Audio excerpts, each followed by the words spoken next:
Welcome back to the KOTLC Fanbase. I hope you guys are excited for another Theory Thursday. I scoured the comments of the last video, found some new and interesting KOTLC theories that I wanted to share with all you guys. But before I get into showing you guys the cool theories that we have for KOTLC Stellarlune, make sure to drop a like if you guys have been enjoying all these theories. I know I am because we are so close to this next book. Also, comment down below any theories that you have if you want to have a chance of being featured into the next KOTLC theory video. And remember guys, subscribe down below. We would really appreciate if you could check down below if you're subscribed. It really helps us out a lot. With all that being said, let's get straight into the first KOTLC theory. Alright, this first theory is by Penelope, and this person says, I think that Rex being talentless is going to be a much bigger factor in the end than we thought, because I think that the Neverseen are going to find a way to restrict / block the abilities from working, leaving everyone who relies on their abilities scrambling while the talentless can come in and help. Then that could lead to not as much pressure being put on abilities, eventually even letting the talentless beyond the council or in the nobility. I love this concept that you started talking about how the talentless and the talent,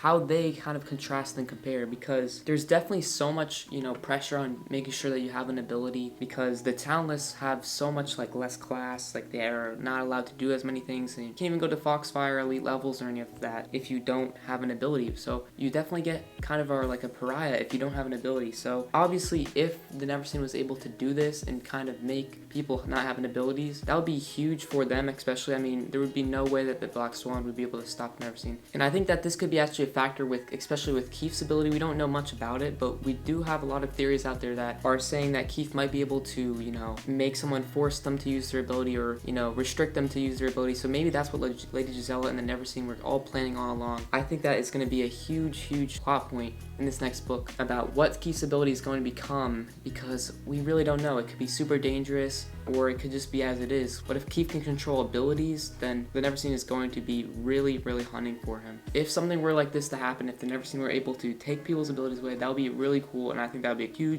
huge plot point. I really love it, so thank you so much. Let's get on to the next one. Alright, this next one is by Dream Lily, and this person says, so here's my theory. Quinlan is Sophie's dad. In Legacy, Sophie revealed that her new enhancing was more powerful with empaths and telepaths, and since her mom is an empath, it would make sense for her dad to be a telepath. Also, Alden and Quinlan were cognate, and Sophie is cognates with Fitz. It would make so much sense if they were cognates because of a mix of genetics / strong friendship. It would also make sense why Quinlan was hesitant to go along with Prenton's memory break as in exile, but he did it because the council ordered him to. It would also explain why he was so shocked to find out that Livy was part of the Black Swan, because he probably was wondering whether or not she knew he was Sophie's dad. And Quinlan probably would have participated in Project Moonlark in the first place because of his failing relationship with Livy. This is a very interesting theory because I always hear, that Sophie's biological dad is either Elwyn or Lord Cassius or something crazy like that, but this actually could make sense. And I do agree that probably Sophie's father does have an ability that Sophie has, because that would just make sense, because I feel like abilities are on the most part hereditary, which means basically they're just passed down upon generations. I mean, you can see that with the backers. So it would make sense that Sophie's father is a telepath, and that's probably why Sophie was questioning Mr. Forkle about, are you my father? You also made a good point about how Quinlan and Alden were actually cognates, which,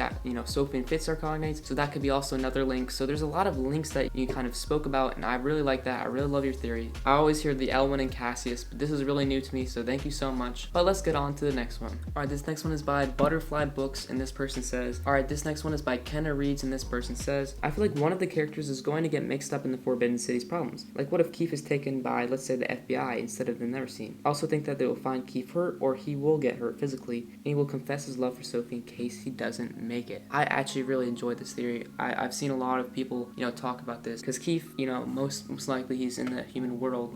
We obviously don't know where he is, because he could be traveling all over the place, but we suspect that he is he's going to stay in the human world. He doesn't know anything about the human nature and what goes on in the human world, because the elven world in this case is so much different than the human world. There's laws and there's rules, and Keefe doesn't know a single one of them. And we do know that Keefe is a troublemaker. He is known to get into a little bit of trouble, so there is a good possibility that he could end up in jail or something like that, and he's not going to know anything. He's not going to know what to do. So I think that this could possibly be the case that Keefe, gets wound up in some trouble in the Forbidden Cities. But, you know, you could also say the same for someone else who is like searching for Keefe, another elf. Like if you say you send Dex out there, he doesn't know the rules that he has to follow, and he doesn't understand anything about the human world. So that's why I only think that Sophie would be able to actually search for him, because she would have the actual bearing to understand where he went. And of course, the last part of your theory where Keefe is going to confess his love, I feel like this is going to have to happen. This is inevitable, especially because of the letter. Keefe would never die